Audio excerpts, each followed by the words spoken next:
ये अंतरयात्रा सूत्र कहता है, अंतरयात्रा का यात्री काम, क्रोध, लोभ, मद, मोह, प्रमाद आदि भावनाओं को अपने भीतर अधिक समय तक नहीं टिकने देता है।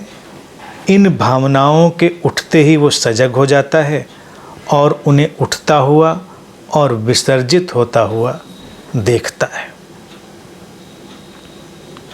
ये सूत्र भी बहुत समझने जैसा है, सुंदर सूत्र। ये नहीं कहता है कि काम, क्रोध, लोभ, मोह, प्रमाद जितनी भी भावनाओं का जिक्र किया जाता है और उनको त्यागने का, उनसे हटने का, उनको बदलने का जो सारा आयोजन किया जाता है, ये उसकी बात नहीं कर रहा। सूत्र बस इतना कह रहा है कि भावनाएं उठती हैं और वो उनको उठता हुआ देखता है, ज़्यादा देर नहीं टिकने देता, उठता हुआ देखता है और उनको विसर्जित होता हुआ देखता है। तो ये जो बात है, ये उस अंतर यात्रा के साधक को इस बात के समझ में आ जाने से घटती है कि ये जितनी भी भावनाएं हैं नैसर्गिक हैं, प्रकृति ने दी हैं, निसर्ग ने दी हैं, इन्हें उसने नहीं पैदा किया है, तो इसमें उलझने की ज़रूरत भी नहीं है। उलझने के जो नतीजे हैं वही इनको लंबा खींचते हैं, यानी कि हम इतना ध्यान उन पर देते हैं कि वो भावनाएं अपनी जड़ें पकड़ने लगती हैं। उठा कोई भी ऊर्जा का जो उभार है वो उठा, किसी भावना का रूप लिया उसने, तो ये तो प्रकृति का हिस्सा हुआ, निसर्ग का हिस्सा हुआ। साधक उसको देखता है, उसके देखने की जो सजगता है, जो वो अंतर्दृष्टि से देखने का ढंग है, उसमें ही वो विसर्जित भी होता है, क्योंकि इनका अपना एक ढंग है, अपना एक पैटर्न है। कोई भी इन नैसर्गिक भावनाओं को, नैसर्गिक तरंगों को पूरी तरह मिटा नहीं सकता, आज तक मिटाया भी नहीं किसी ने, और लोग उसी में उलझे हुए हैं। और धर्मों ने भी इन बातों का बहुत शोषण किया है। कल्टिस्ट लोगों ने, जो कल्ट बनाने में रुचि रखते हैं लोग, उन्होंने भी इन बातों का शोषण किया है। क्योंकि अगर तुम किसी को इन्हीं बातों पर, काम, क्रोध, लोभ, मोह, जितनी भी बातें कही गई उन सब पर अगर तुम किसी व्यक्ति को उपदेश दो, प्रवचन दो, उनको बदलने पे, मिटाने पे जोर दो, तो व्यक्ति उलझा रहता है। और बड़े बड़े साधक, बड़े बड़े महात्मा, वो भी क्रोधित हो जाते हैं। उनके भीतर भी काम भावना उठती, उनके भीतर भी हर भावना उठती।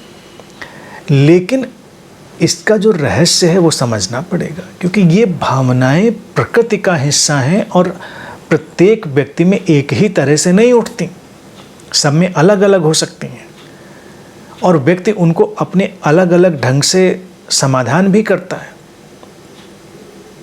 लेकिन व्यक्ति तो अपने ही चश्मे से देखेगा, उसके पास तो कोई और चश्मा है नहीं, किसी बात को समझने का और उपाय है नहीं। मुश्किल इन भावनाओं के उठने में नहीं है, मुश्किल है उनमें उलझे रह जाने की। ठीक है, क्रोध उठा, तुमने क्रोध को अनुभव किया, लेकिन तुम क्रोधित ही बने रह जाओ, ये एक सोच हो सकती है, ये कंडीशनिंग हो सकती है, और यही व्यक्ति का अटकाव हो सकता है। क्रोध उठा और जो साधक है उसके लिए क्रोध की तरंग उठती और गिरती हुई दिखाई देती है, ज़्यादा देर नहीं टिकता। अब ज़्यादा देर भी एक सापेक्ष शब्द है, रिलेटिव टर्म है। किसके लिए कितनी देर ज़्यादा हो सकता है, कितनी देर कम हो सकता है, ये अलग बात है, वो अपने अपने ढंग से साधक तय कर लेता है। बात यह है कि उसमें अटका नहीं रहता, अटका रहेगा तो बीमारी बन जाएगी। नैसर्गिक और समझदारी की बात यही है कि वो इनसे लड़ाई नहीं लड़ता, इनको निसर्ग का हिस्सा मानता है, इनमें इन्वॉल्व नहीं होता। इन्वॉल्वमेंट अगर घटता है तो इन्वॉल्वमेंट को घटता हुआ भी वो देखता है, वो इन्वॉल्वमेंट से इन्वॉल्व नहीं होता, यानी आसक्ति से आसक्त नहीं होता। और उसके इस तटस्थ दर्शन से ही इन भावनाओं की ऊर्जा रूपांतरित होती है, वो लहरें उठती हैं, विसर्जित होती हैं, गिरती हैं। इसमें कोई अड़चन नहीं है। यही अंतर्यात्री को, साधक को सहज जीवन की ओर ले जाता है। उसके भीतर कोई अपराध बोध नहीं, उसके भीतर कोई संघर्ष नहीं।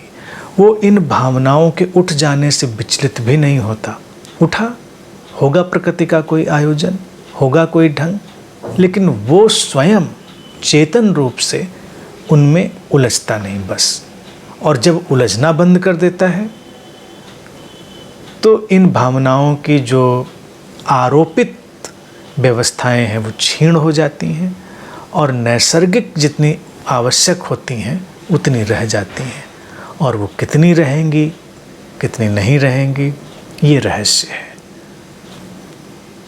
लेकिन साधक, अंतर्यात्री इसी तटस्थ दृष्टा के भाव से जीता है और पूरी तरह सहज बना रहता है।